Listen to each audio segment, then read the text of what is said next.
Good afternoon. We are getting started and we are presenting the oil and gas companies 2021 rating. I'm happy to welcome journalists, the companies rated, representatives of international financial institutions, and our participants from Germany and Europe, where energy transition and the environmental agenda are extremely relevant. The ranking has been published since 2014 jointly by the CREON Company Group and WWF Russia. The rating is supported by the EU and the UN Sustainable Development Programme. I'd like to thank the Association of European Business, the Eastern Committee of German Economy, and Russian and German Foreign Trade Chamber. I'd also like to welcome Mr. Florian Willershausen, Director for Development at CREON Capital, and Mr. Alexei Mukhin, the CEO of the ACRA rating agency. This year, the results proved to be unexpected, even for the organizers of this event. But first of all, I'd like to invite the participants to say a word of greeting. Kindly note that you have 2 minutes, so please kindly cover the following question when you address the audience. What would be the role of environmental transparency in the future, and what is the role of rankings in this process? Please allow me to hand over to Laurent Bardon, the representative of EU in Russia, head of the Trade and Economic section. Over to you. Включите микрофон, пожалуйста. Kindly unmute yourself. Yes, thank you very much. It's my pleasure to be here with you and to welcome you in my turn to this year's transparency rating. The delegation of the European Union to Russia is indeed very proud to be a partner of this initiative. We started cooperating with WWF and CREON in 2019, and in the past 3 years, it's good to note that this project was commended at least 4 times in the Paris Peace Forum in 2020 and 2021, but also in the European Development Days, and at the COP26 itself. So to answer your question, how do transparency ratings contribute to global fight against climate change and contribution to the preservation of the environment? I think first, it's good to have whole of society approaches to fight these challenges. It was recalled in COP26. And when we see the progress of companies working with the monitoring agencies, the progress in their ratings, we see that companies taking the initiative, it works. So, of course, it's complementary to what public authorities are doing. We see that in Russia, President Putin himself announced Russia's objective of carbon neutrality by 2060 at the latest, but also insisted personally on a stricter regulatory framework to prevent environmental disasters. In the EU, compulsory disclosure initiatives are coming one after the others. And I think it will come also to Russia. So I believe that by taking these voluntary initiatives, the companies participating in the transparency rating as not just positioning their companies, in what the future will be, but are also contributing to the global effort. So I think it's indeed very commendable. And I will stop there and wish everybody a nice and fruitful event. Thank you very much. Now, I'm happy to hand over to Mr. Vladimir Mashkal, the director of the UN Environmental Program in Russia. Thank you. Good afternoon, colleagues. First of all, I'm happy to greet the rating participants. The environmental program, the UN environmental program, supports this initiative, and we believe that in the future, environmental transparency should be an integral element of the activities of any company. And as you know, the UN is focused on the sustainability agenda, and all the UN member states and all UN structures are actively involved in pursuing these objectives. And in the future, it has to be the cornerstone of all our efforts. Speaking about sustainable funding, I'd like to highlight the activities of Vyacheslav Fetisov, the Goodwill Ambassador, because he was elected the chairman of the Russian Environmental Protection Society, and he initiated sustainable funding activities. There was an event arranged on the 23rd of September under the aegis of Skolkovo, and it is notable that more than 55,000 people from 54 countries and 324 cities took part in the event.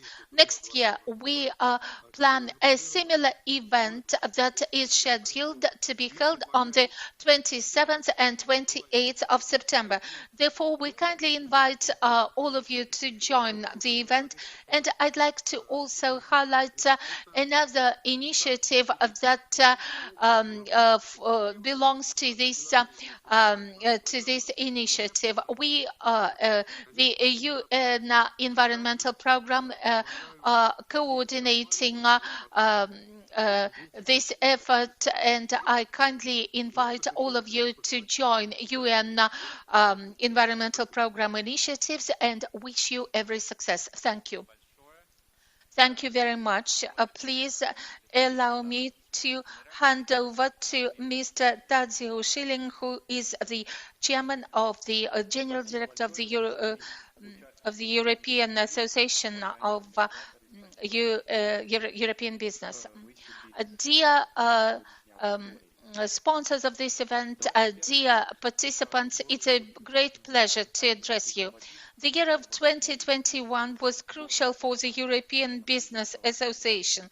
First of all, we marked our 25th anniversary, though it was 1 year too late, and that had a green tinge, as people noticed, and we are pursuing green financing, carbon emission control, and the energy of the future initiatives.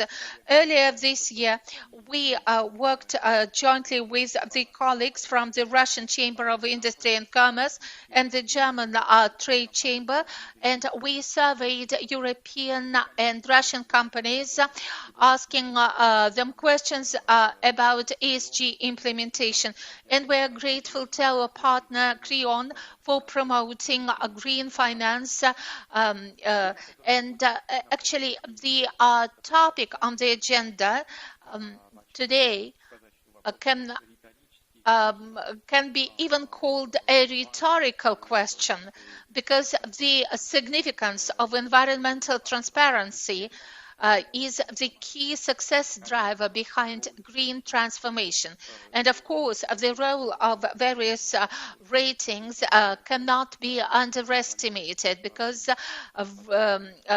various ratings give us a benchmark information for every participant to understand where they are compared to best practices. I'd also like to note that this year, further to other countries, there is a green financing system launched, and the Ministry of Economy developed a taxonomy of green projects with reliance on international analogues. And I'm happy to note that our association took part in the work of an expert group that created the system. It is crucial to note that a Russian taxonomy was supported by the experts from the Organization for Economic Cooperation and Development, and this would give access to green investments whose volume based on CBI estimates assesses 2.5 trillion. Russia will need to invest in green projects in an amount of 1% of the GDP per annum, as Jan Torosov noted. Green projects should not be subject to international restrictions, and for companies actually who pursue such green projects will be able to unlock opportunities and avoid sanctions pressure. And these initiatives are possible only through the efforts, joint efforts implemented by Russia and the European Union for decarbonization and environmental protection. And I wish all of you to have an exciting event, fruitful discussions. On our part, we are ready for further cooperation. Thank you. Thank you very much. I'm handing over to Mikhail Harms, Executive Director of the German Economy Eastern Committee. Ladies and gentlemen, warm and heartfelt greetings from Berlin. It's a big honor to me to say that the Eastern Committee has been taking part in this rating since day one. I'd like to congratulate CREON and the WWF with another success. From the perspective of German business, this ranking is important because of three considerations. First of all, energy transition and climate change are one of the major topics in European and Russia and German-Russia cooperation. And the German government and the minister is going to transform the Ministry of Economy into the Ministry of Economy and Climate Protection. And that testifies to the importance of this topic in the German economic policy in the years to come. Another topic is we can set different abstract targets and objectives in our energy transition, but the devil is in the detail. And as Tadzio Schilling has mentioned, taxonomy of a specific regulation is crucial. For such detailed regulation and international alignment, transparency is critical. Transparency is the end objective of this ranking. The third point is we always talk about government objectives as to when we'll become climate neutral, etc. But these are not the governments who are implementing specific actions. Corporations, business are supposed to actually implement it in practice, and I believe that it is an important criterion of this ranking that it is focused on the energy sector companies. Thank you very much for your attention, and I wish you an exciting and successful conference today. Thank you. I'd like to hand over to Ekaterina Khmelyova, the Director of WWF for Economic and Legal environmental issues. On behalf of the WWF, we are happy to welcome all our guests, all our speakers and partners at this presentation of environmental transparency ranking. I'd like to remind you that we, as WWF, initiated this ranking, and it's been done for the 8th year in a row. We are grateful to CREON, who has been supporting us all this time. We support all our partners who also assist us in this rating, and the ACRA's rating agency, who conducts all the estimates. And we are very grateful to all the partners who have been supporting us during these 8 years and throughout the year of 2021 while we were preparing this event. As I've said, it is the 8th ranking of oil and gas companies from the perspective of environmental transparency. That makes it possible not only to assess environmental transparency, but compare the data, track progress and dynamic, and have a visibility of industry average performance. And we consolidated oil and gas and mining company data, and we'll summarize this analysis and are going to publish the data. Now, I'd like to dwell on what is close to our hearts as an organization dedicated to protection of the environment. There is one indicator that forms part of the ranking, biodiversity. We, as an organization that is focused on wildlife protection, consider this indicator as one of the most important.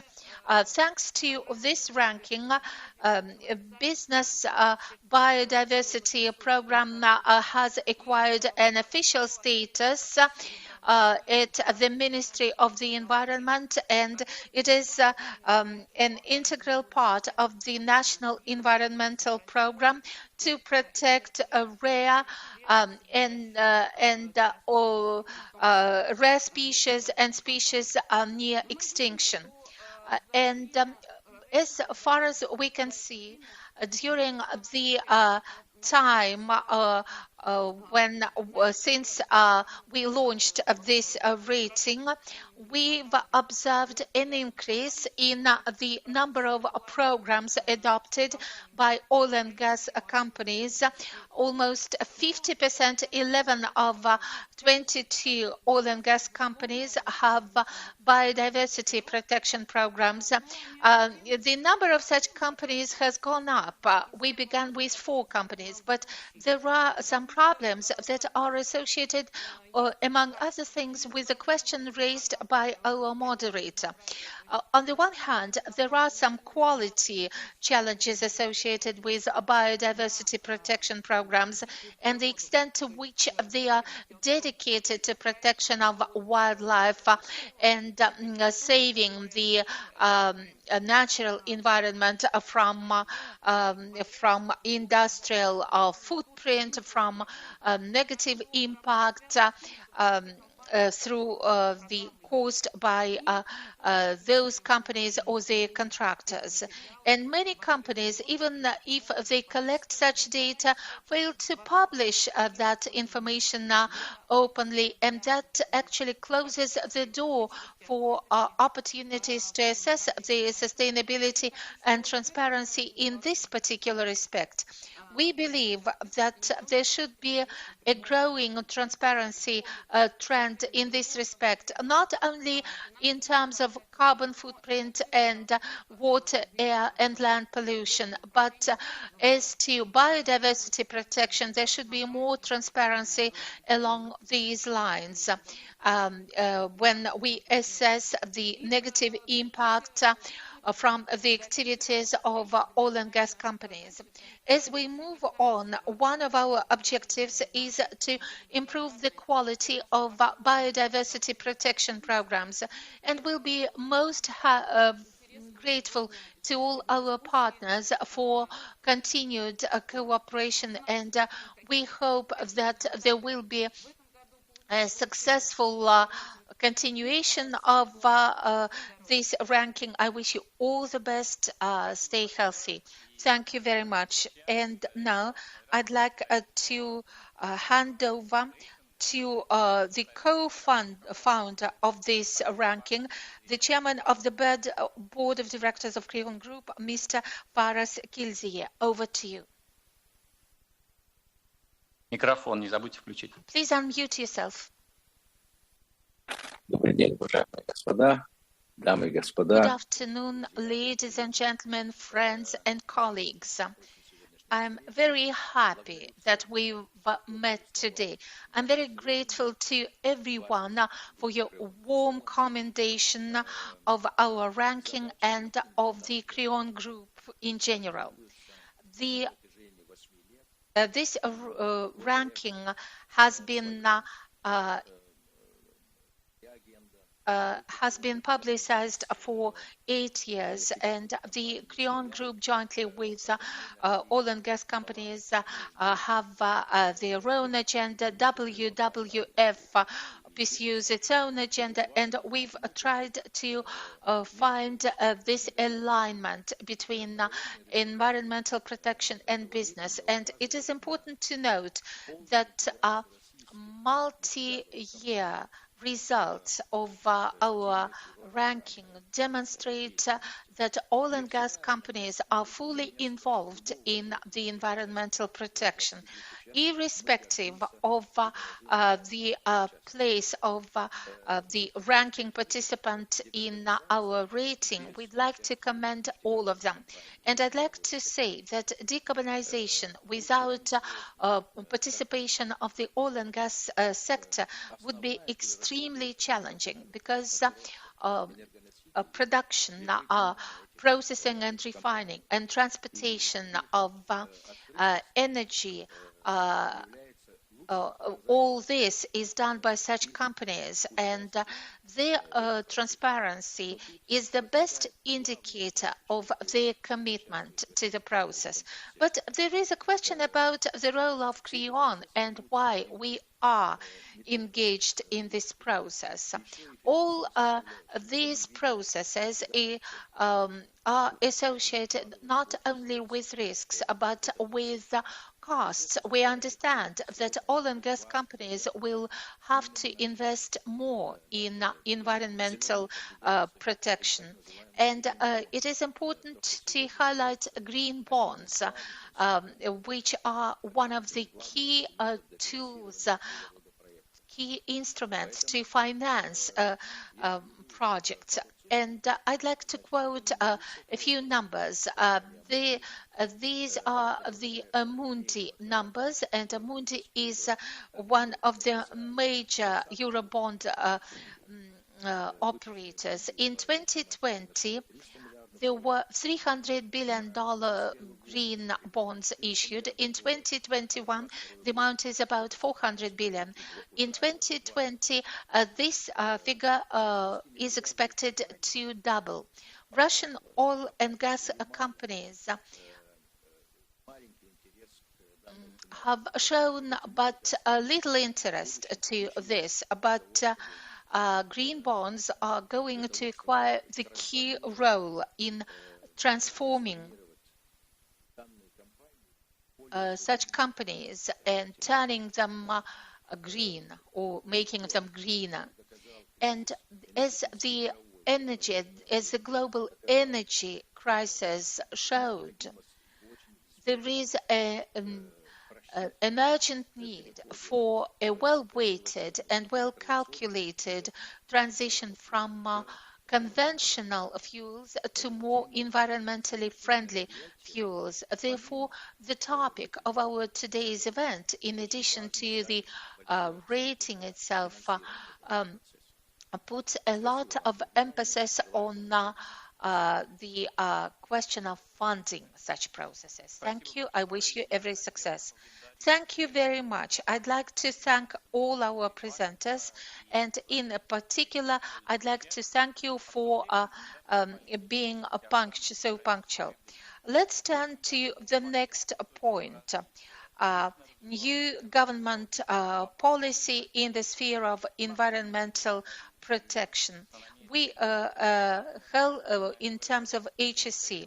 There were two documents adopted, including the central bank recommendations regarding disclosure of non-financial information by public companies, and the government adopted the taxonomy for green financing. And I'd like to invite Svetlana Scheinfeld, the head of a project that is called Comfort and Safe Environment for Life under the aegis of the Russian government, and Evgeny Schwartz, who is an independent director and a Nornickel and Drusal board member.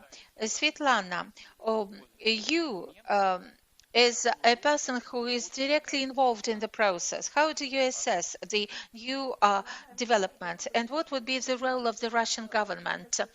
Dear colleagues, good afternoon. I'm very happy to welcome everyone who is taking part in this ranking, and those who have spoken before me have highlighted the key trends that the Russian government authorities, commercial organizations and the civil society are concerned about. The central event of 2021 that will have significant consequences for the business and for the transition to the green economy is the approval by the Russian government of the national taxonomy for green and transitional projects. Transitional projects are the so-called adaptation projects. And if we look at the structure of our today's rating or companies' projects, it would become obvious that 90% of such projects are adaptation projects or transitional projects. And of course, government authorities and stakeholders, external stakeholders,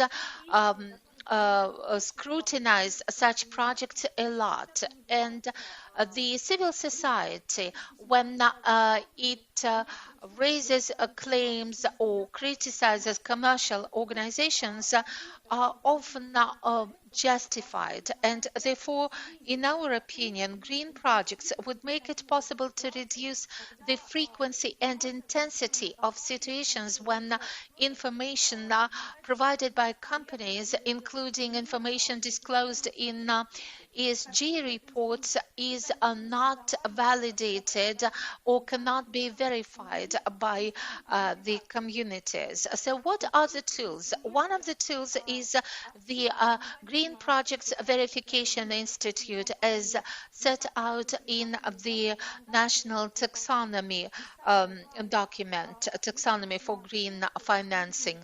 And most importantly, there is a need for an unbiased assessment of such green projects to make sure that all environmental activities are able to make a step change, and making sure that the number of such projects keeps growing.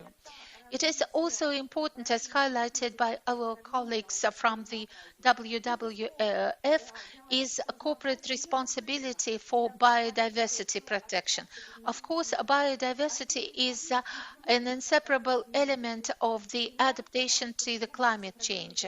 And we are grateful to our colleagues from the WWF for their commendation of our efforts as part of the National Environmental Project for inclusion of biodiversity as one of the key focus areas within the framework of our project.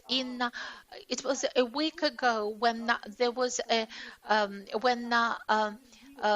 we made sure that ROS standard approved the Russian standards for the development of corporate biodiversity programs. That national standard had been developed in line with all international requirements and can serve as an important methodological guideline for green and transitional projects. Looking at ESG reports issued by various companies, we arrived at a conclusion that our companies are mostly focused on certain specific issues, but actually we've been promoting our national development goals, and we recommend to the companies to consider focusing their environmental policy and ESG reports towards achieving the national objectives. What do companies need to do? They have to go further and develop their own KPIs so that those KPIs are valid, justified, clear, and easy to estimate for the society and local communities to assess the progress made by companies with respect to achieving national development goals. Last but not least, I'd like to highlight the proactive approach adopted by many companies towards environmental transparency and protection. If in the past we used to observe a defensive stance assumed by oil and gas companies, now the companies have pivoted towards more openness. Of course, one of the reasons is the generation change and an inevitable change in the mindset. But the change in the mindset was accompanied by active efforts on behalf of the civil society. And the role of environmental transparency and of this rating has been quite significant and relevant. Therefore, we do support Russian non-profit organizations' efforts in this respect. We wish you to align your methodology with the national program for creating an environment comfortable for life. Thank you very much. Well, we have not yet approached the ranking results. I'd like to ask Evgeny Schwartz. Evgeny, as a leader of the Institute of Responsible Use of Nature, and in your other capacity, could you answer the following question? How did the environmental community responded to the news, and how does the corporate world respond to it? Thank you very much. It's a pleasure to greet all the colleagues and acquaintances, and it seems to me that ecologists and environmentalists have not yet fully realized what should be changed and what has been changed. Those companies that are listed at international stock exchanges are facing a lot of changes, and the changes that I've been observing, among other things, in both companies where I am an independent director, were hard to imagine before. And environmental transparency is now becoming a competitive advantage, and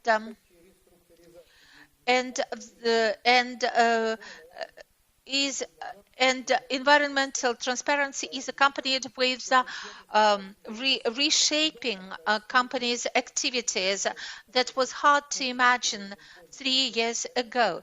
And I'd like to say that the changes that are not yet noticeable are very obvious if we look at very summit results. those who do not support this agenda will keep voting against.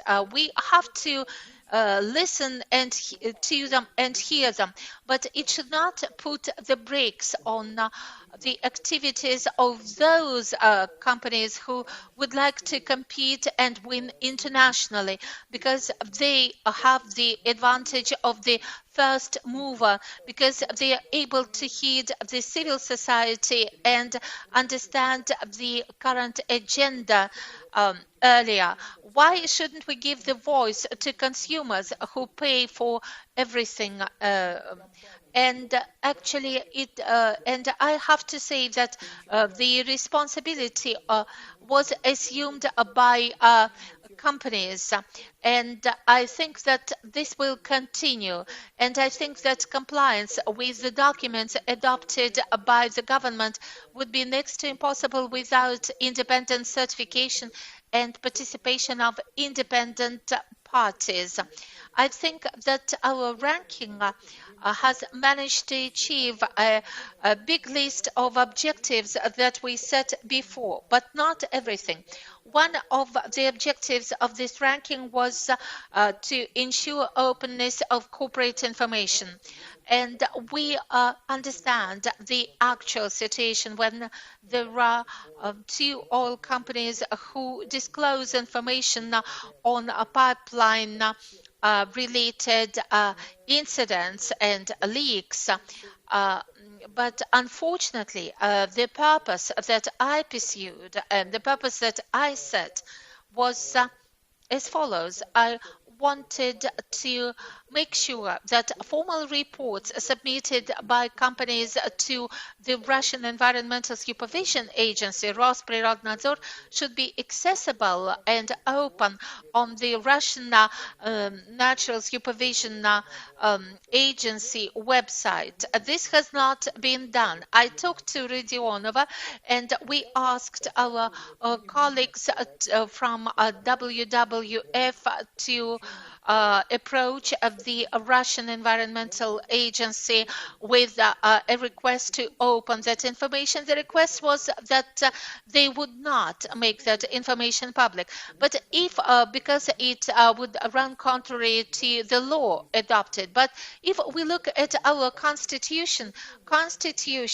has precedence, and we need to go to the Supreme Court and make sure that the disclosure of environmentally sensitive information should be done in accordance with the constitutional requirements. And in conclusion, I'd like to say that our ranking is visible worldwide, and some other countries are trying to borrow our idea and use it for other purposes, which means that we have taken the right path, and it would be desirable for us to continue moving on and hopefully will ensure more transparency of information and make sure that corporations would become more proactive to reduce the environmental footprint and impact. Thank you. Thank you very much, dear speakers. And now we are turning to the most important part of our today's event, presentation of the Environmental Transparency Rating for 2021. Alexei Knizhnikov, the director of WWF Russia program on business environmental responsibility, Alexei Mukhin, general director of ACRA, and Faraz Kilzie, chairman of the board of directors, CREON Group. Alexei, over to you.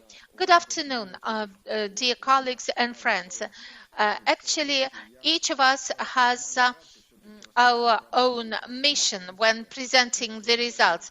I'd like to briefly dwell on the approaches and principles that our ranking is based on, because we believe that it's hard to believe that we are going to mark our 10th jubilee. and we have been trying to strictly comply with the basic approaches that ensure the good quality of our ranking. First of all, our approach to our participants. We broke them down into oil production volumes or transportation volume, so that we listed the companies, and the companies that are rated by us account for 90% of oil and gas production and transportation in this country. Another important principle of our rating is our independence. We naturally do not get any funding from companies. We use external resources for all our assessments, but at the same time, each year, our cooperation with oil and gas company and collaboration with other stakeholders becoming closer.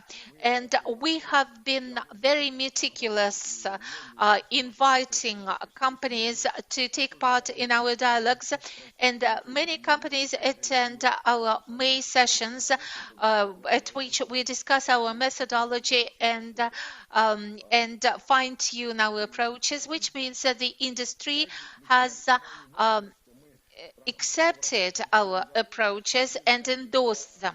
It is important to note that before publishing the final ranking that you're going to learn about shortly, we give each company an opportunity to look at our preliminary results, at how ACRA managed to produce its calculations based on public data.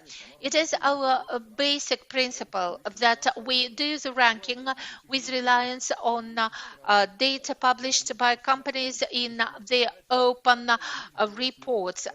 Sometimes companies, when they see our preliminary data, find opportunities to place some additional information, and we grant them that opportunity. So companies have opportunities to update their picture in terms of further transparency. And in conclusion, I'd like to say that our collaboration to improve the methodology is not aimed at any dramatic changes in our methodology, because we would like to track the dynamics and the progress made by various companies, and it is also important to see which companies have been upgraded and which companies have been downgraded. And we try to meet global trends, and we have added a criteria based on the climate risk assessment, and this is a global risk, and companies respond to this criterion. We have also added a criterion that makes it possible to assess the safety situation in terms of leaks and spills. We have looked at the pipelines whose service life has exceeded the limit. We understand that environmental accidents continue to be a big problem. We know what has happened in Kuzbas recently. Therefore, transparency of information on HSC accidents is an important element of our ranking, and we also embarked on taking additional actions. As part of our methodology, we now have an opportunity to impose additional sanctions on those companies that are unwilling to increase transparency. And we imposed such additional sanctions on Lukoil because of the accident in the Republic of Komi. But that does not prevent companies towards does not prevent them from going forward. And now please allow me to hand over to announce the results. Thank you very much, Alexei. And I believe that it is the most pleasant part of our today's event, announcing the environmental transparency ranking results. We are grateful for the opportunity to take part as an analytical partner. ACRA is a major rating agency, and we are promoting the sustainable agenda and the ESG agenda, and we have a whole list of sustainability agenda products, including and we also provide general support to companies, and we are also active in the educational sphere. We arrange conferences and training sessions. We cooperate with regulators to develop national standards, and jointly with our partners, companies who are acting as environmental experts, jointly with them, we are trying to promote this agenda more proactively. I have to say that it is a positive reputational element for oil and gas companies to take part in this ranking, and it is an opportunity to declare themselves as responsible environmental users, and we on our part are happy to make a contribution and to support oil and gas efforts to improve its business from the environmental perspective. Now, please allow me. Итоги рейтинга не совсем обычные. Сразу две компании. Announce the results. Одинаковое количество баллов, вплоть до тысячных долей. The results are unusual this year. We have 3 companies who are number 3, Sakhalin Energy and Surgutneftegaz. They showed a high result that was equal to the 3 decimal places. Now, we are turning to the winners of our rating. This year, the situation is unusual. There are 2 companies that have shared the first place, Zarubezhneft and Tatneft. On behalf of ACRA and the organizers of this rating, we congratulate you on this result. Number 5 is Salim Petroleum Development. Gazprom is number 6. Sibur Holding is number 7. Lukoil is number 8. The Irkutsk Oil Company is number 9, and Gazprom Neft is number 10. We congratulate all the companies who are on the top 10 list. Now, I'd like to announce the winners of this rating from Kazakhstan. North Caspian Operating Company is number 3, Karachaganak Petroleum Operating is number 2, and KazMunayGas is number 1. And the final spreadsheet looks as follows. Thank you very much once again, and please allow me to hand over to Florian, to Maxim. Yes, thank you very much, Alexei. Congratulations to the participants on their high results. We're very happy that you have taken part in this. You can find the results of our ranking on the project site and the WWF site. The results should be published already. Please allow me to hand over to the CREON Group board chairman, the co-founder and the initiator of this rating. Thank you very much. Congratulations to all the participants and to all those who ended up on the first, second, and third places. What would I like to highlight? I'd like to say that oil and gas companies in Eurasia in general and in Russia in particular are one of the most important assets in the respective countries. Pension funds, social policy spending, healthcare spending, everything which relates to the well-being of people is made possible thanks to the revenue generated by such companies. And my task is to make sure that their revenue is always high, because the fate of many people depends on that. Irrespective of the place and the position of each company in our rating, actually the companies have been showing a strong trend towards carbon neutrality, a well-weighted and well-calculated carbon neutrality. A couple of words about Glasgow. Well, if we look at Glasgow and the global community, the event proved to be inferior to the expectations. It did not actually meet the society's expectations.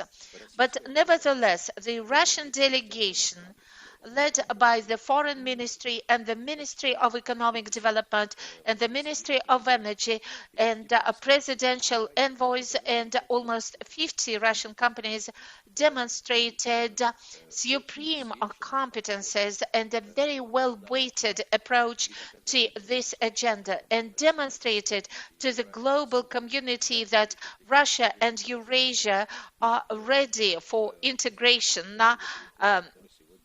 in line with the decarbonization agenda, and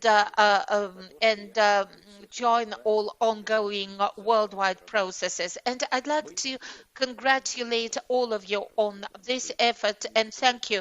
We'll keep monitoring the performance of business, and we'll communicate with government authorities in Russia and the European Union to achieve one very important objective. We need to make sure that the climate agenda is not aimed against anyone, but is aimed at ensuring well-being of the entire community, including oil and gas companies. Thank you very much. Thank you. So, the formal results have been announced. Congratulations to the winners and the participants once again. And now we are turning to the second part of our today's agenda. How much would the energy transition cost? And how does the responsible funding system, how is the responsible funding system created in Russia? We have the central bank representatives, major Russian and international banks, advisors, consultancy companies, and investment companies present. So the first question relates to disclosure of non-financial information and regulation. I'd like to ask Andrei Yakushin. Andrei, you are head of corporate relations with the Central Bank of Russia. The bank has already issued its recommendations for public companies about how to disclose non-financial information. Is there a plan to convert these recommendations into mandatory disclosure? And what is the procedure for verification of information to be disclosed? Good afternoon. You have touched upon very relevant and complicated issues in your request. Yes, indeed. This year we published recommendations regarding disclosure of information on ESG factors and risk exposure, as well as sustainable development, rather than non-financial information. We issued it as a recommendation intentionally. because the message that we gave was to give an impetus to promote development of such reports among Russian companies. On the one hand, there is quite a big number of companies who are disclosing sustainable development information. They disclose environmental and environmental factors and risk information, but these are mostly major companies with foreign shareholders who are on the radar screen of foreign investors as well, and they are ready to disclose such information. At the same time, companies that are of a smaller size may not know how to disclose this information either in their annual reports or in their sustainable development reports. To start disclosing this information, to help them, we issued our recommendations, and in our recommendations we take a detailed approach to describe approaches to ESG factors and sustainable development that have to be disclosed in the opinion of the international community for the benefit of investors. So it is non-financial information that may be translated into financial performance, financial indicators through risks. And we also asked them to take note of information that would be interesting to other stakeholders, clients, consumers, and government authorities. This is the sustainable development information and the information on the impact of companies' activities on the environment, the society, and the economy. The principle of double substance. And we do hope that companies would start applying such approaches and would be actively publishing this information in their annual reports when they issue securities, etc. And speaking about making such recommendations mandatory, I should say that recently we've been engaged in and have been taking part in a big number of international conferences as the Russian financial sector regulator. Quite often we had comments that such disclosure would be inevitable sooner or later.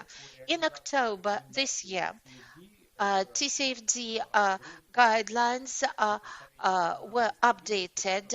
This is the Financial Stability Group, Council group that recommends disclosure of climate-related information. And there will be a new council set up to develop sustainable reporting standards. The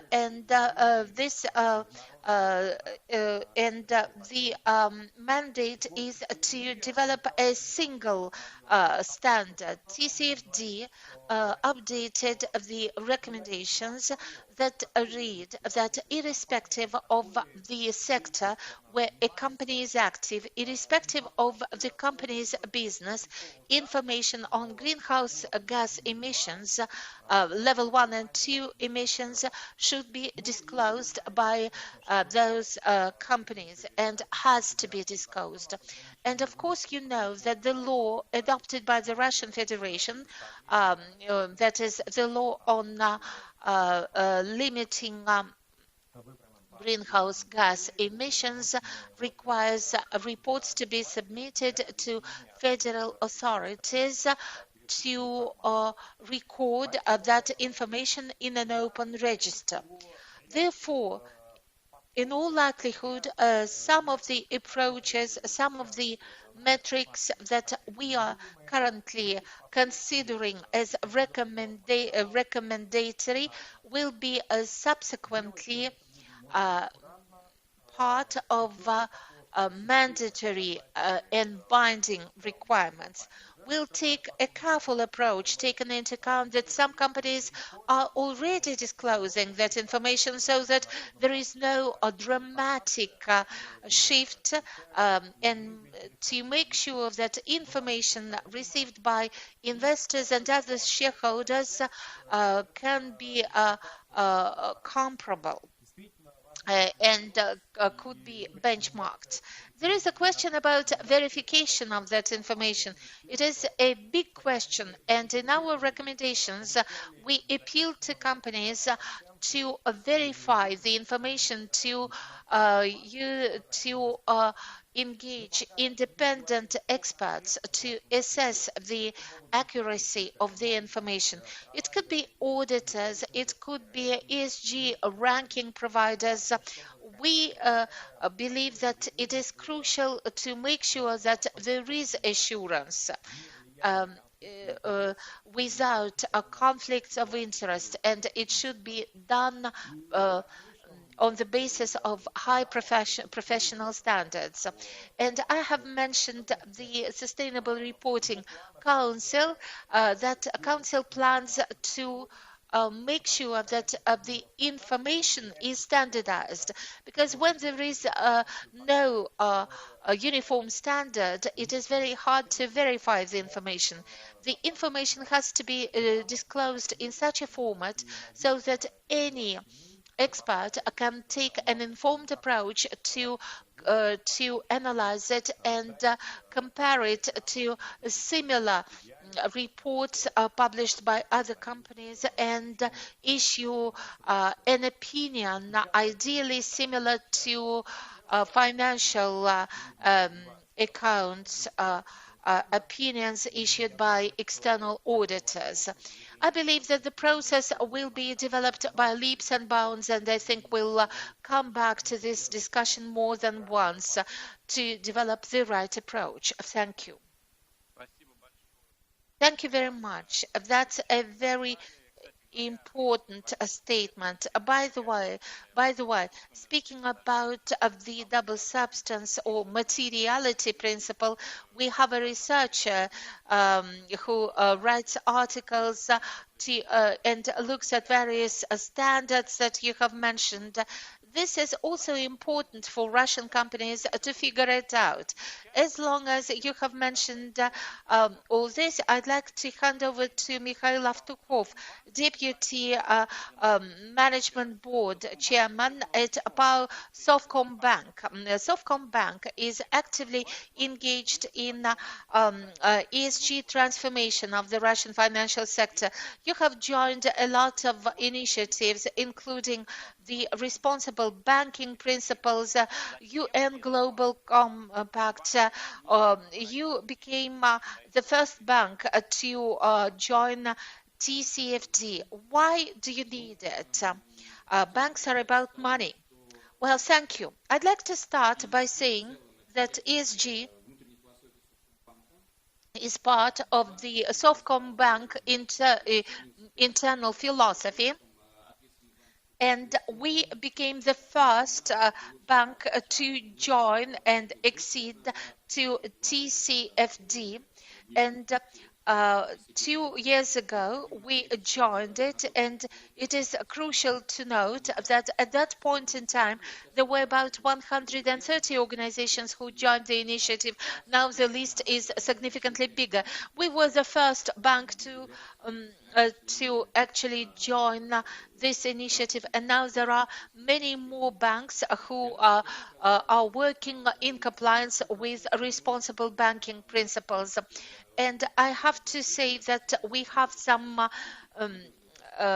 we have our values, internal values adopted, and in our opinion, our values are aligned with the ESG principles and green principles, and basically echo them.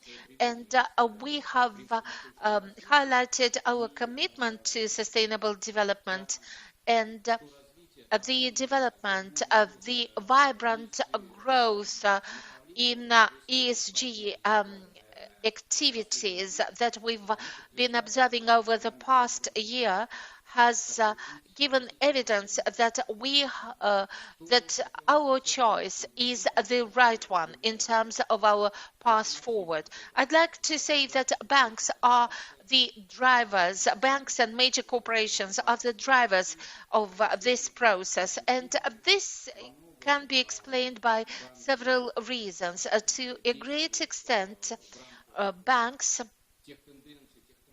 follow the trends, the global trends that are reflected in our government policy. This year, the taxonomy principles have been approved. Russia, as a country, has taken an ambitious course to achieve carbon neutrality by 2050, and we are actively involved in this process, and thanks and we are sure that we have to take care of our clients, and we enjoy their support. And to date, ESG principles and the focus on those principles become not only something that is kind of extracurricular activity, but it is one of the criteria of business sustainability which affects the commercial results of companies and business results of various economic entities. We consult our customers, we take care of their long-term sustainability, which significantly mitigates our risk exposure, because any commercial bank is exposed to risks. And in the course of our efforts, we get access to capital markets and unlock new opportunities in the capital markets for the benefit of our clients and our bank. This year, we were the first bank in Russia to place social bonds. This was also a landmark event for us. And over the past few years, we've been changing and transforming our credit policy, and we've been implementing the principles of taking ESG factors on board, and we are transforming our corporate governance, and we have an independent director responsible for ESG, and he is chairing our ESG committee. This year we disclosed our non-financial reports and we have recently published an ESG report, and it will become a regular event. I'd also like to emphasize that in the modern world these days, there are lots of constraints, conflicts, restrictions, and borderlines. And we believe that ESG is a very meaningful and copic cause that promotes cooperation. We collaborate with a big number of international banks, and we believe that it is extremely valuable in the modern world. So it is not only about money, it is part of our philosophy. Thank you. Thank you very much, Mikhail. Now, I'd like to ask a question to Natalia Tretiak, the first Vice President of Gazprom Bank. Natalia, Gazprom Bank published its Sustainable Development report, has made a step forward towards transformation, and the bank is one of major green bonds issuance organizers. What is your motivation to move towards this? Good afternoon. I think I'll build up on what Mikhail has said. There are two factors indeed. First of all, the value of sustainable development is one of the underlying values pursued by Gazprom Bank. And I can confidently tell you that understanding the importance of responsible business is shared not only by our executives but all our colleagues. Why am I declaring it with so much confidence? Because I'm responsible for this particular area, and I've been witnessing the flow of initiatives from our colleagues that was bottom up. And we understand that long-term sustainability of our business depends on the sustainability of our clients' business. Gazprom Bank is a major corporate bank, not only in Russia, but in Europe. In terms of capital, we are number 3 in Russia and Eastern Europe, and we have more than 51,000 organizations who represent major Russian companies among our clients and partners.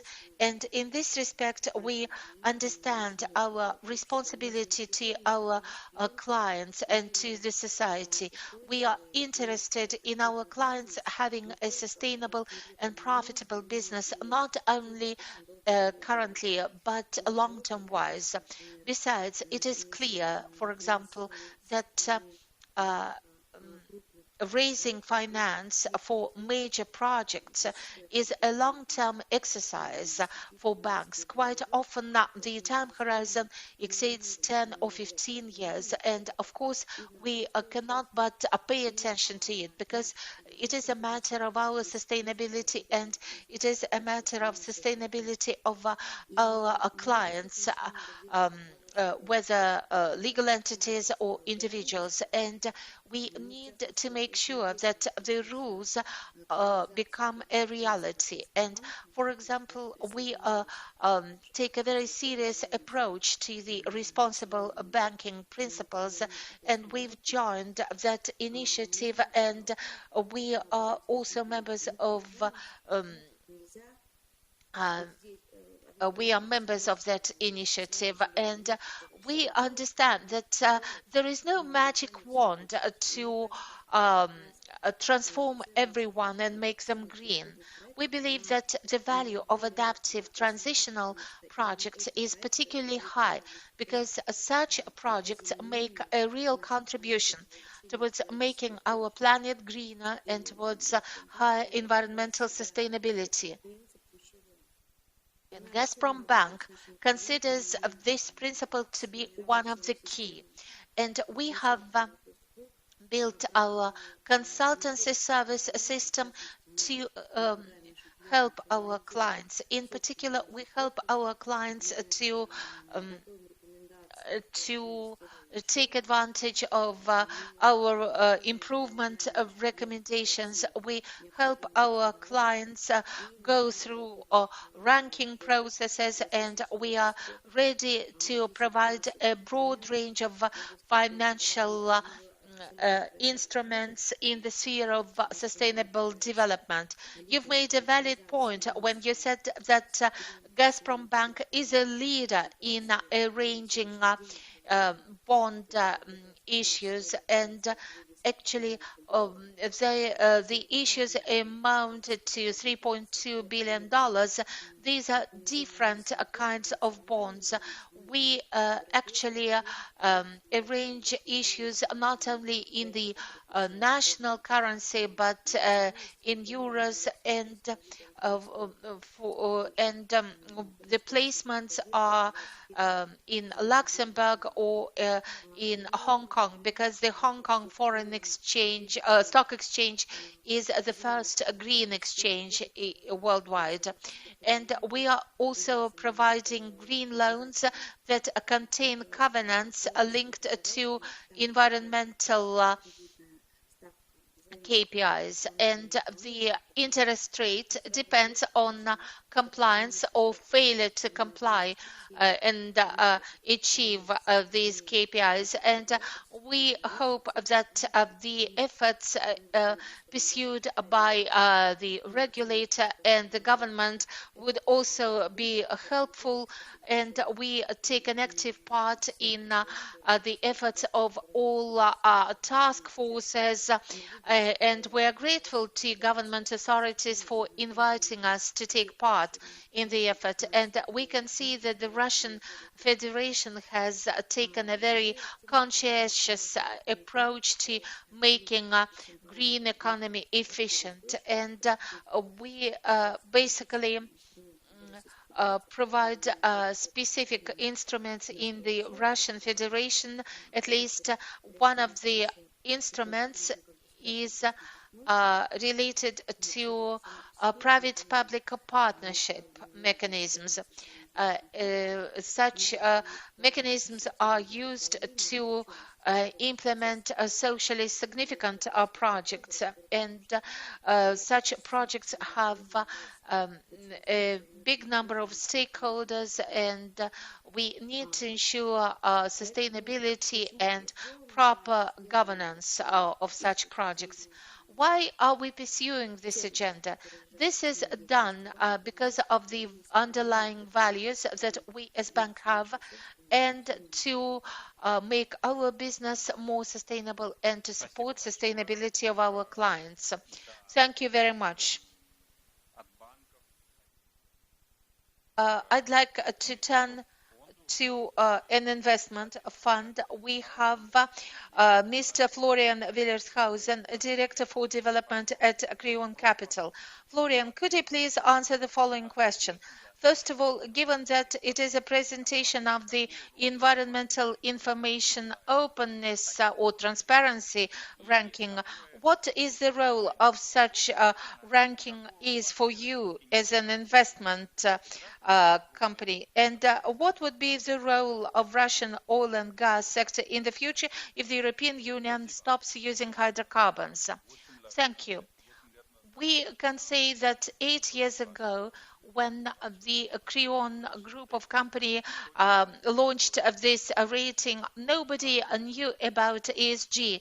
This abbreviation was not familiar to anyone. In those days, I was not aware of this abbreviation, and these 3 letters were not actually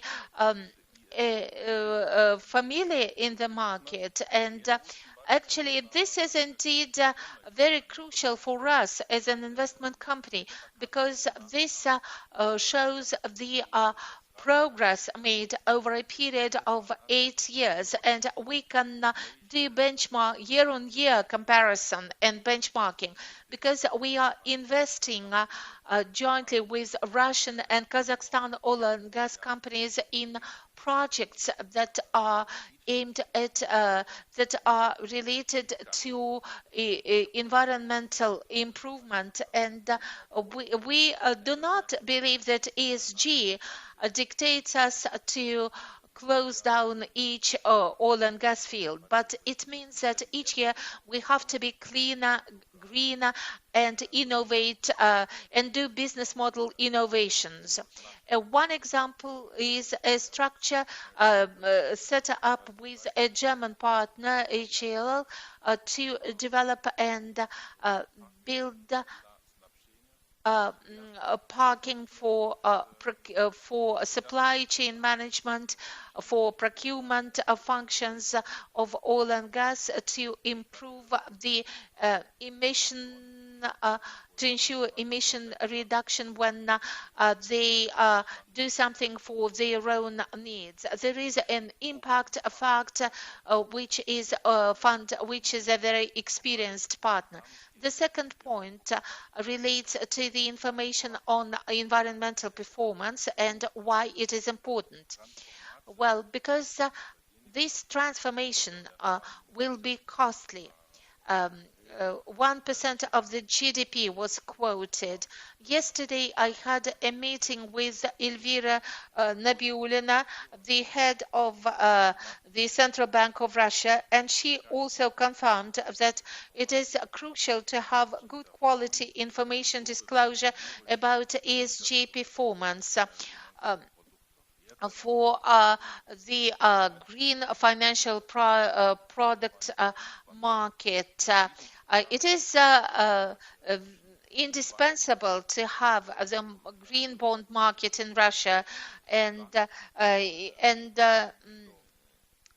as we can observe in Western Europe, companies who issue green bonds spend less and incur lower costs compared to placing conventional bonds. And this becomes an important factor and an important element of cooperation between Russia and the European Union, because I do see an indispensable need to actually bring financial markets together to finance green projects. Speaking about decarbonization in Europe and worldwide, I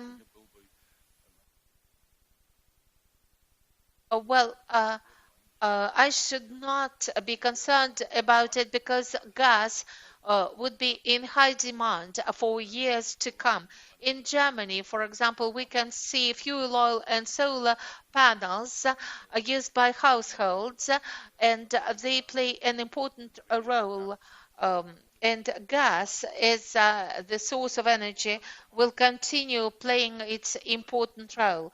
And transformation is a step-by-step process that we support together with our oil and gas partners. Thank you very much.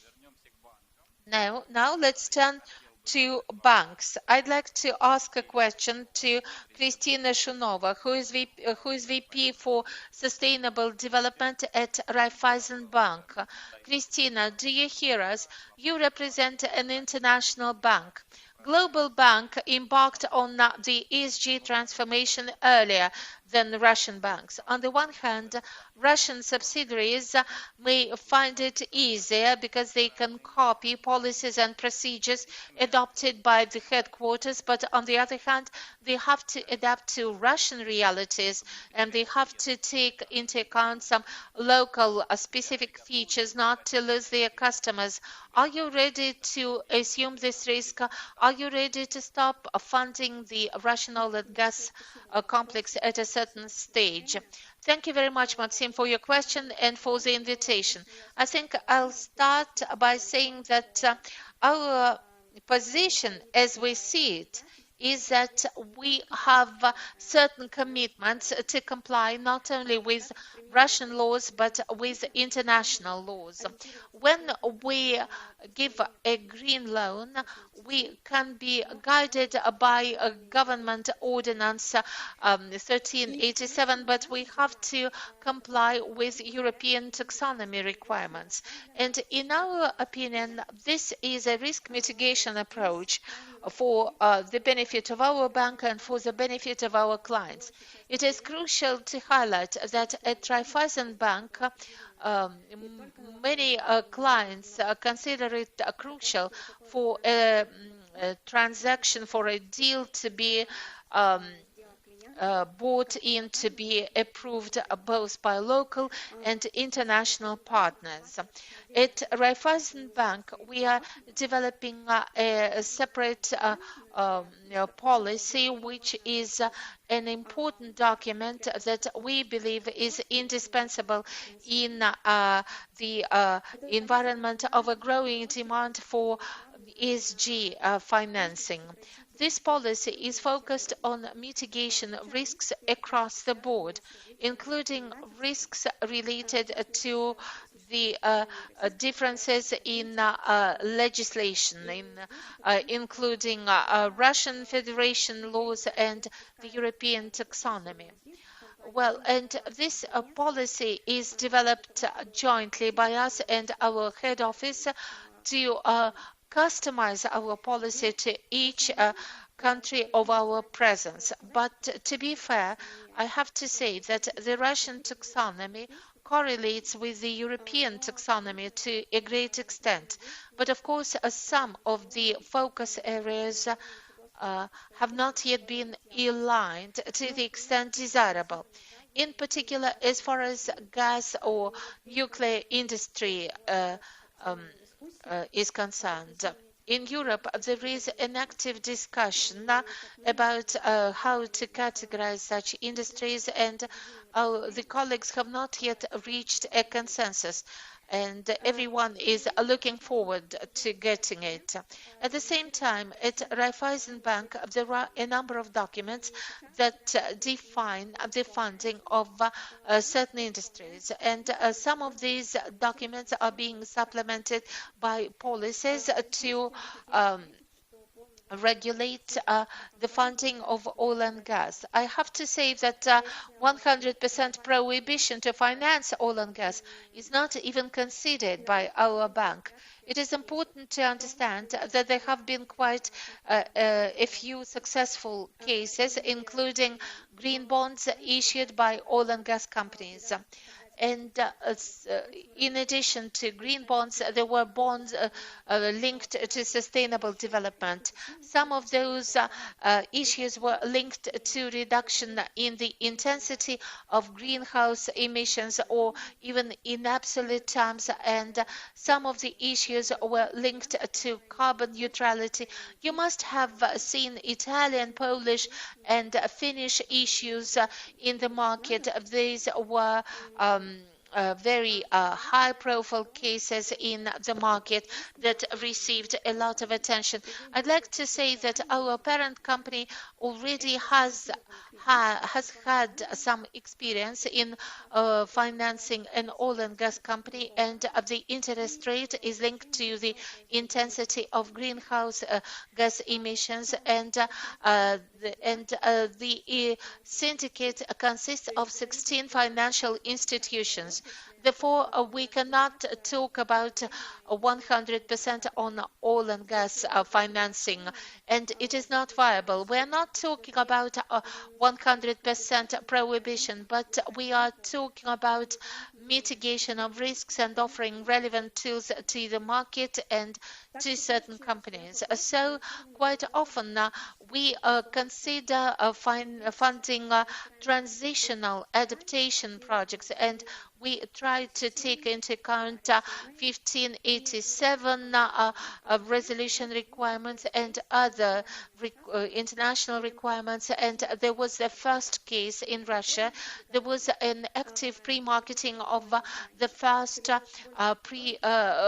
transitional bonds in Russia to refinance gas reinjection projects, thus to reduce associated gas flaring. And Raiffeisen Bank and two other banks, VTB Capital and Sber CIB, are the co-organizers, and it is important to take into account the specific features of our economy to offer relevant instruments to producers and downstream companies who play the crucial role in the global energy transition. Many companies have this notion that it is easier for us because we have the agenda cascaded by the parent company, but we decided to take a different approach. We decided to use our expertise and competences, local expertise and our parent company expertise, and many of our businesses are focused, businesses are locally based, and therefore we need to take into account the specific features of the Russian business. Thank you very much, Christina. Thank you. This is very detailed and substantive. Now we are turning to the next participant, who also represents an international commercial bank, Pavel Boev, who is head of ESG banking with Rosbank. Pavel, do you hear us? The question is practically the same as the question answered by Christina. Yes, ESG transformation was started earlier by global banks earlier. Is it easier for Russian subsidiaries? Will they be able to copy policies and procedures of the parent company? How should they adapt them to Russian realities and not to lose clients? And are you ready to assume the risk and stop funding the oil and gas sector in Russia? I'd like to say that I agree with Christina to a great extent. international banks find it easy, we as part of Société Générale can rely not only on the local expertise but on our worldwide expertise. But at the same time, it is more challenging. As Christina has noted, in addition to being guided by Russian laws and green projects recommendations, we have to follow the European Union taxonomy and the Société Générale requirements that are even stricter compared to the ES taxonomy. We have 12 industry policies that regulate our relations with clients from the most sensitive industries from the perspective of their environmental and social impact. We're not only talking about hydrocarbons. There is a coal-related policy, and we plan to exit such a project in years, then later globally. There is a policy related to oil and gas, but we are talking about all sensitive industries, including forestry, fishery, and food production. So in every country where Société Générale is present, we are fully compliant. It is not possible to say that it is easier for us. Please allow me to disagree with you. We as a bank believe that our key task is to support our clients, and I'll agree with you, Christina, that we should not talk about complete rejection of oil and gas financing and complete denial of such requests. And we cannot finance the greenest companies only that account for 1%, who have the highest ESG rankings. If we work with such clients only, then ensuring ESG transformation and the energy transition would be impossible. Therefore, we need transformational projects. We are very grateful to our colleagues from VEB for the development of the national taxonomy of transitional projects. By working and supporting such projects, we may enable energy transformation across the country. And there are such examples, and some of our oil and gas clients have already presented their energy transition plans, and without any doubt will keep financing sustainable development. And this year we had a number of landmark deals, not from oil and gas, but we're getting ready for that.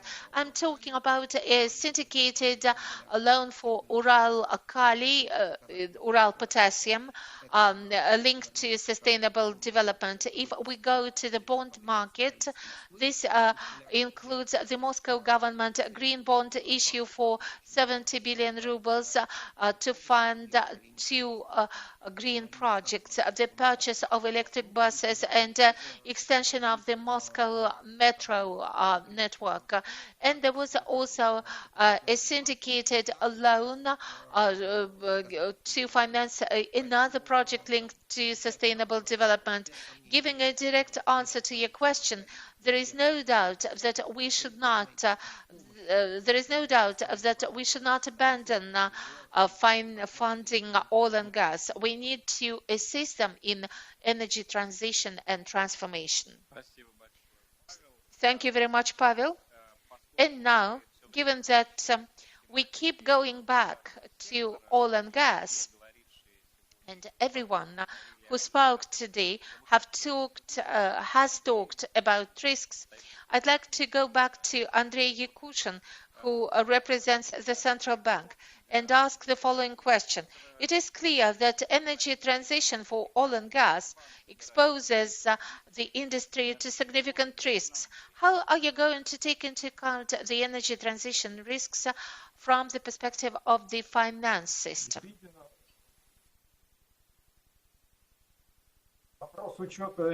Well, taking into account risks is one of the key aspects and one of our most important objectives that is closely linked to disclosure that we discussed as part one of today's event.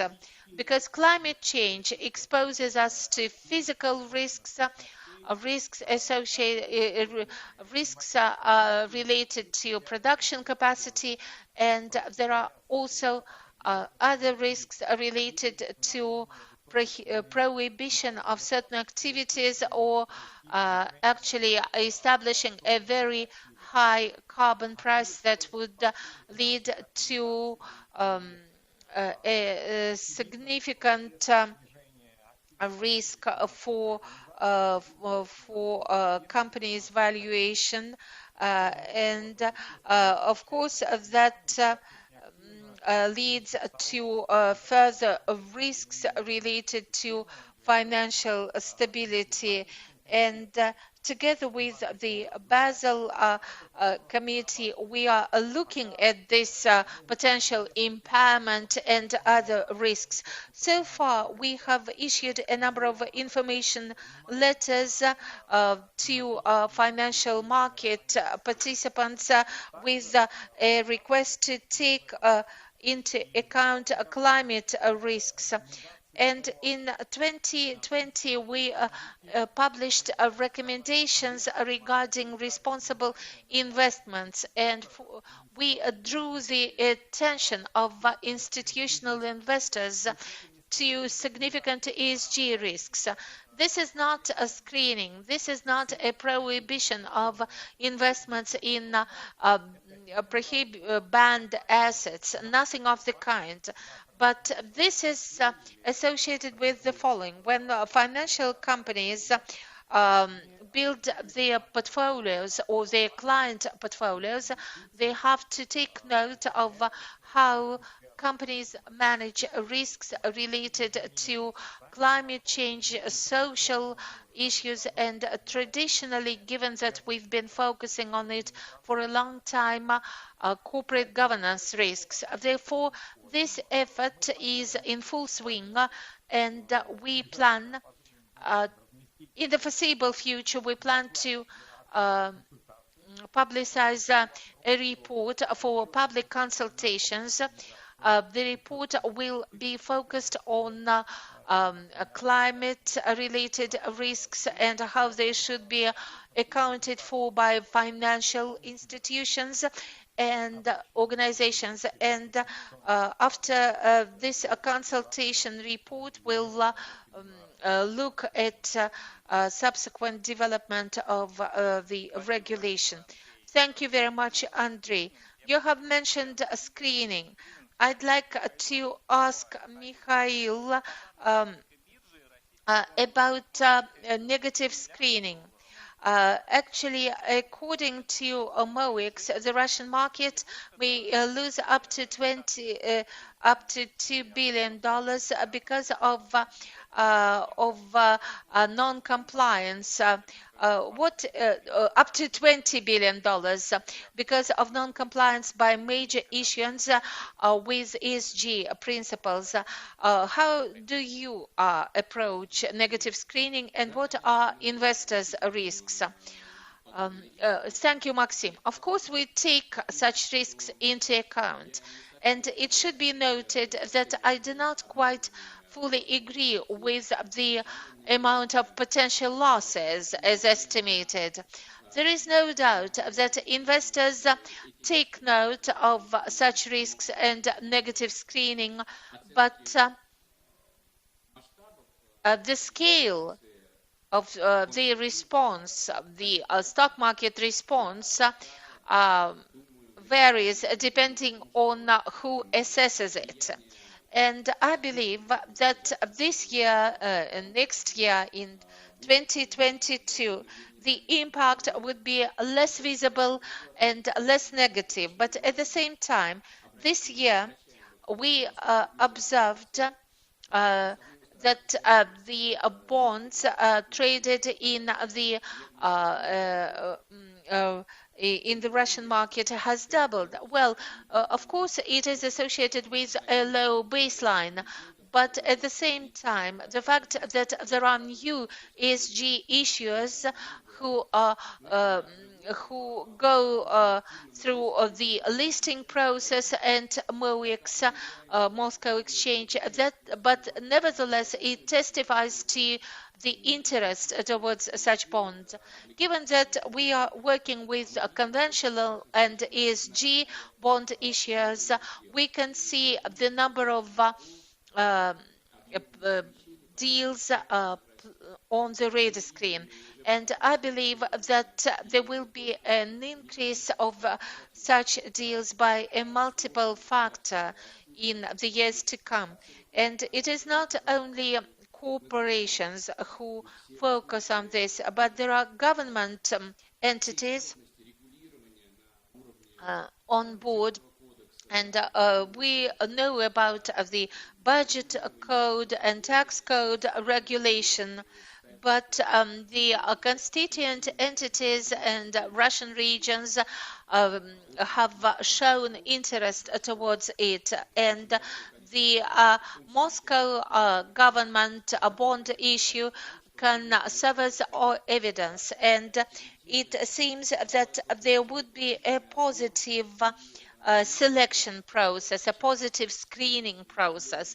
And in our opinion, the demand for green instruments is underestimated, and I expect a growing demand for green assets on behalf of investors, and in particular demand for green bonds.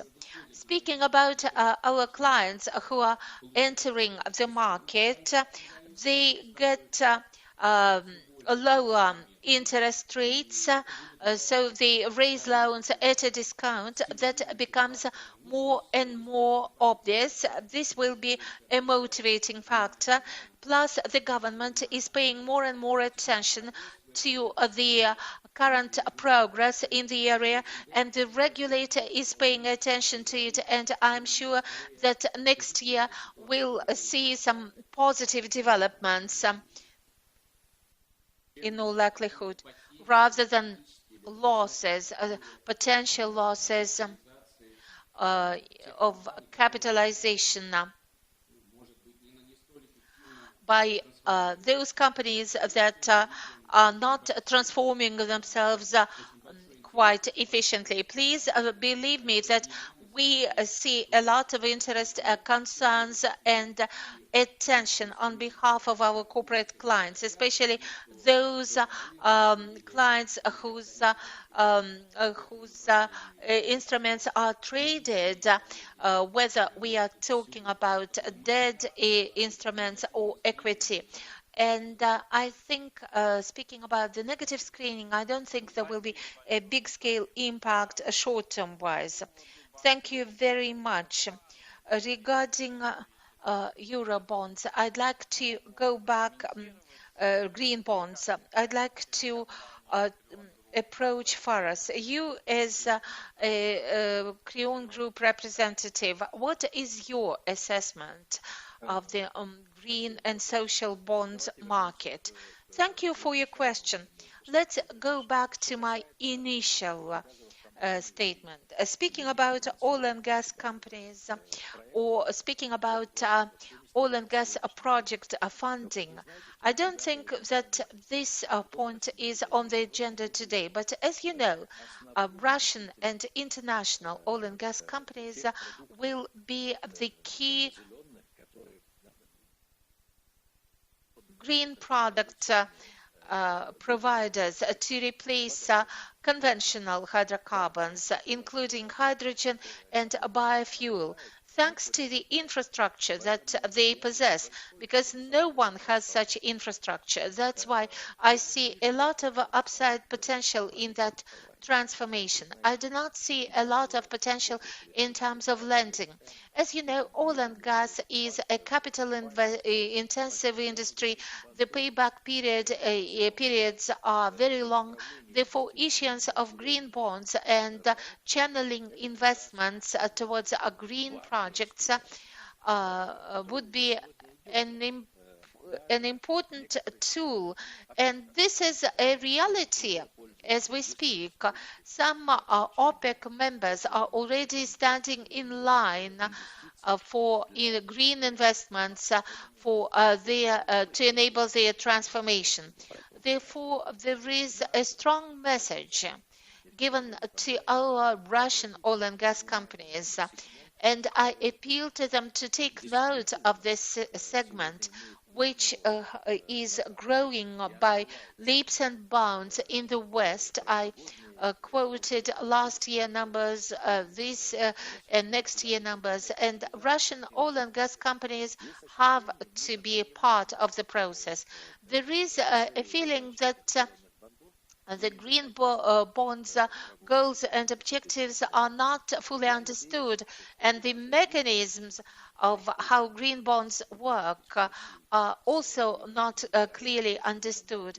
I do hope that our discussions with, and in particular with Mr. Bondan, who is ready to support us and give clarifications to Russian issues, how to work along these lines. I hope that we'll be able to find a solution, set up a task force to offer Russian participation in Russian projects to foreign financial groups. Thank you very much. Now I'd like to turn to Artyom Larin. Artyom, you are the head of sustainable development in Europe, Eastern and Southeastern Europe and Central Asia, with EY, where you are a partner. We see a lot of transformations worldwide. We have a lot of we've seen a lot of initiatives, promises, etc.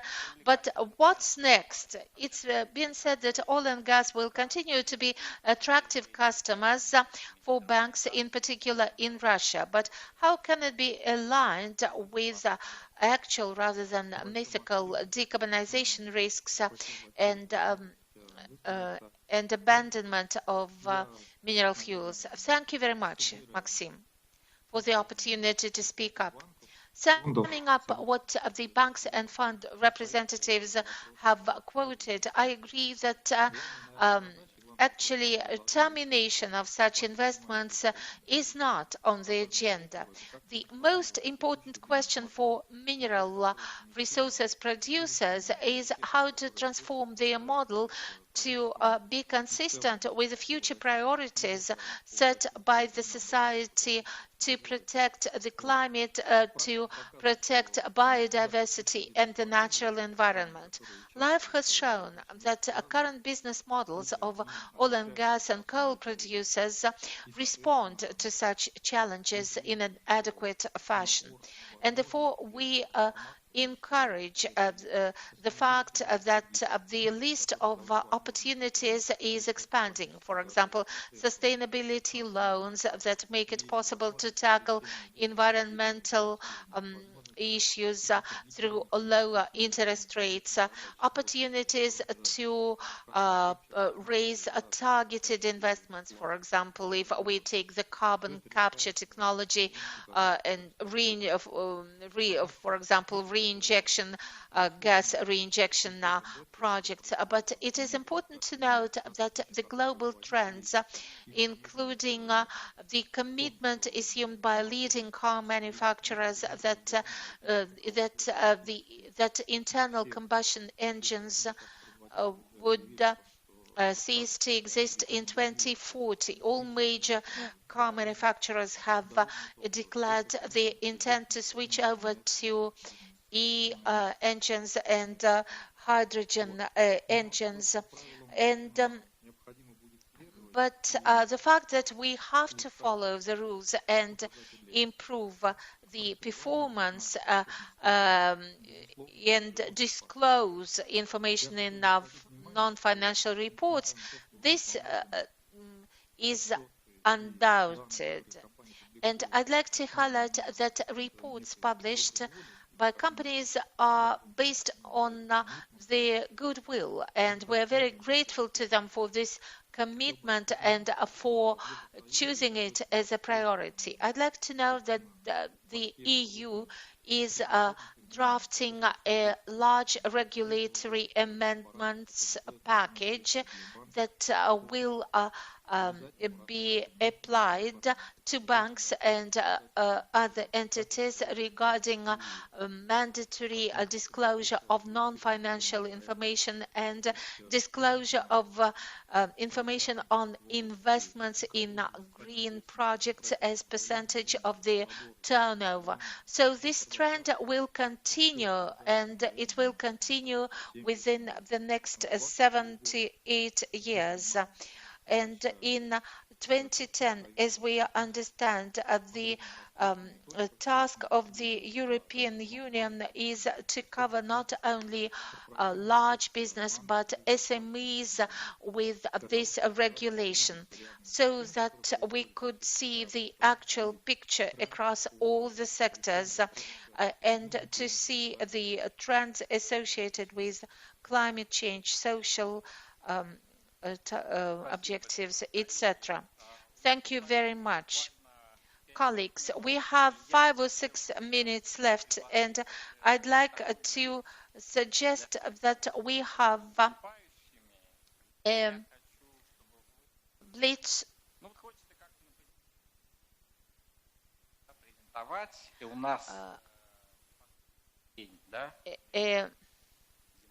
A blitz review.